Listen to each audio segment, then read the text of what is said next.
What's up everybody, Splitgate King here, bringing you a Splitgate video. Today, my video is going to be a little bit different than normal, because I will just be talking to you guys about things I am interested in at the moment, over some gameplay. So yeah, if you guys enjoy this content, or want to see some more, definitely subscribe and let me know in the comments. Feel free to like the video if you liked it, and have fun watching me play Sniper Frenzy, which I suck at, but I need 300 score to continue on my path of unlocking everything. As I talk to you guys about some stuff I find pretty interesting. So, without further ado, let's jump into the game. What's up, everybody? Splitgate King here. I'm just going to talk about a little bit of something I've been thinking about lately. Specifically Francia in the early Middle Ages. Something I've been learning a little bit at school about, as well as I've been designing a historical board game, and they are one of the factions that I am currently designing. So it's a little bit on the forefront of my mind as I've been thinking about things. Alright, so I guess first things first, what is Francia? Francia is, well, a country populated by the Franks. The Franks are the barbarian tribe that during the late Roman Empire inhabited what is now called France. On a side note, barbarians aren't what I think a lot of people think barbarians are these days. Somewhere, and I think starting in the medieval ages themselves, people began to talk about, Middle Ages, my apologies. They began to talk about how barbarians are all these uncivilized, unchristian nations and people and groups, that they were uncultured and all that kind of stuff. Something to note about that, as I've been trying to note this last little bit and just been talking and talking, is that barbarians weren't actually considered like that by the Romans. Barbarian was literally just a word to describe somebody who wasn't Roman or a foreigner to Rome. So that's something to consider. The Romans didn't really view them as these uncultured, swine. They, not all of them were like that. I mean, we hear about all the tales of, the Gaelic Wars and, Germania and, the brutality and the craziness of some of them, the barbarian tribes. But honestly, it's not all like that. And even those people were, some of them are quite normal, and a lot of them, became auxiliaries to Rome and, were just as well had the opportunity to become a Roman citizen and everything else, despite the fact that they were, quote, barbarian, close quote. I'm running away with myself, aren't I? But yeah, so that's definitely something to keep in mind. I think people get that really confused a lot, especially these days. Regardless, Francia, Frankish tribes. Alright, Frankish barbarians. So they were part of the Roman Empire during the late Roman Empire, and then when the Western Roman Empire fell, or collapsed, they just kind of, they continued to exist, and they became one of the biggest, if not the biggest, I need to check again, civilizations, or nations that rose from the ashes or crumblings of the late Western Empire. And they became even more prominent, especially with Charlemagne. Charlemagne's predecessors, such as Childeric, which I believe was his father? Don't quote me on that. But, were great kings. And one thing that really made kings back in those days great was their military prowess. Or, their military success. Kings who could wage war successfully and take land and gain land for people and, win battles, and so that his, troops get loot, troops and nobles get loot. Um, they were considered a great king. It was one of the hallmarks of what a great king was. Definitely not the only thing, but it was a big influence on how people viewed a king. Charlemagne was not only great because of some things I'm going to talk about in a second, but he's also great because he was very successful in his campaigns against the Saxons and against the Moors and in Islamic Spain or Iberia. Spain now. It used to be called Iberia. He definitely went to battle a few times himself, though a king didn't have to necessarily go to battle to be successful in war or to have success in the victories of his armies. But he was extraordinarily successful. He expanded the borders of of Francia greatly, even more so than anyone before him, and you could argue most after. But yeah, another thing that made him great, though, is he changed the way a lot of things were. France at this time became allies with Rome, where we think of like the Pope and everything. The Catholic Church did exist, but they were not as, how do you say, they weren't the papal power that we think of today when we think of like the medieval period. Uh, there was not really any army. Kings had the divine right of God to rule, which I mean they continued to have, but it was a little bit different. And Francia had become the ally of the church. They had become the main, the protector of Catholic Church, the protector of the Pope. Charlemagne himself had pretty close relations with the Pope at the time himself.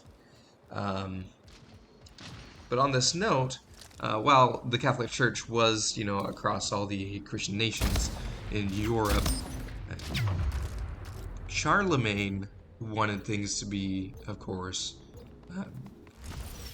okay, universal, I guess.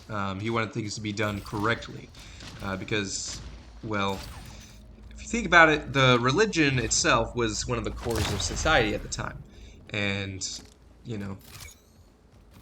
I guess where you go afterwards, heaven or hell, was a big deal, and it was generally accepted that if you did things wrong, and that includes teaching and maybe saying the wrong thing, or not doing, the mass or the rituals exactly, that you could be in danger of, going to hell and of displeasing God.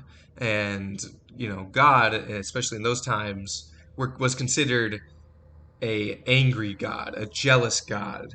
And it would really strike you down or cause famines or invasions, if you displeased him. So Charlemagne, during this period, went and kind of redid a bunch of stuff in the church.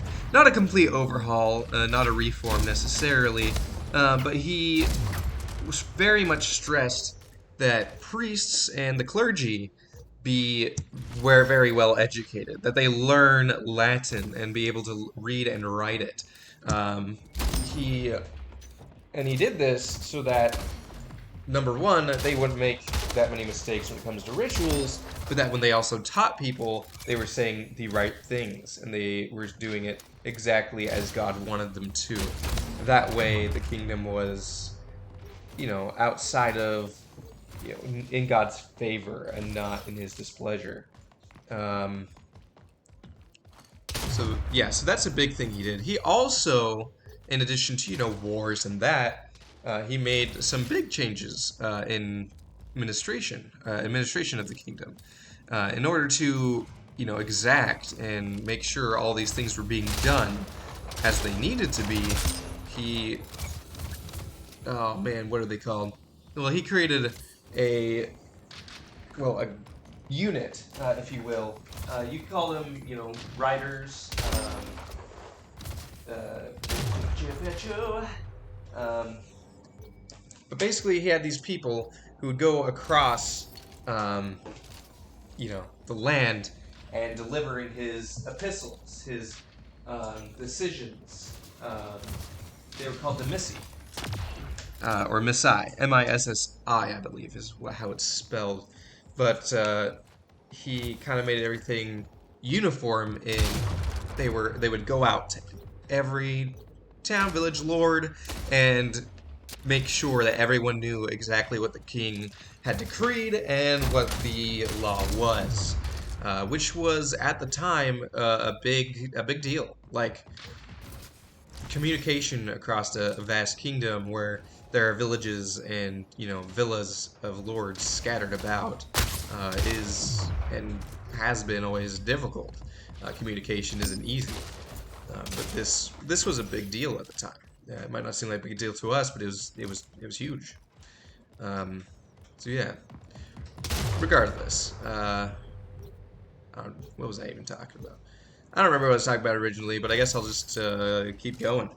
Um, Charlemagne himself was considered great, and earlier I had mentioned that he went as emperor, and that's not necessarily that France was the like an empire itself, or Francia, but that at one point in time, the Pope himself had some altercations, and they had been attacked by the people in Rome. And in that time, his eyes were gouged out, and he was beaten.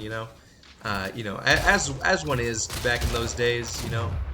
And Charlemagne marched with his army to restore order, and he was a friend with the Pope, and so he was also there to help his friend. When he got there, he kind of restored order, and then the Pope then, like, basically coronated him as the Roman Emperor. Like, gave him the title of Emperor of Rome. This was an interesting thing to do.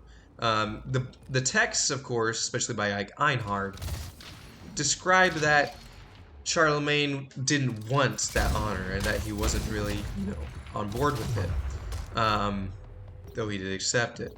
The thing with this, there's actually a little bit controversial, because number one, the Roman Empire wasn't gone. The Eastern Roman Empire still existed, later known as the Byzantines, or I think at the time they were actually known as that. Regardless, they still existed, and the Greek Orthodox Christians of the time, in Greece and there, part of that empire, kind of saw that as a threat. A threat, as well as they were kind of like, who is this guy who is definitely, he's not Roman, and he's claiming that he is the Roman Emperor. He's taken that title. And that was kind of one of those things that was a little bit controversial, and the East wasn't quite happy with. And they considered him to be a bit of a threat, a little bit of an enemy, but also took that, into consideration that, keep your enemies close. Like, keep your friends close, keep your enemies closer, kind of a deal. So yeah, that's just an interesting note to think about, is that itself. Charlemagne, talking about this, I guess, he was actually really good at diplomacy and diplomatic relations. He had many friends across the Mediterranean, including, but not limited to, patching things up a bit with, the Eastern Roman Empire, having a bit of a relation with Persia and Egypt and all these other places. He even got an elephant from one of them. But yeah, so Charlemagne was pretty awesome. And I guess today I've just talked about Charlemagne. Definitely something to look into. If you go online, you can probably find the letter of Einhard. Einhard was a viewed Charlemagne as a father figure and wrote his autobiography. Definitely check that out. It's a very good read. And I'll see you guys later in more of these commentary episodes. So yeah, with that, we'll end it here.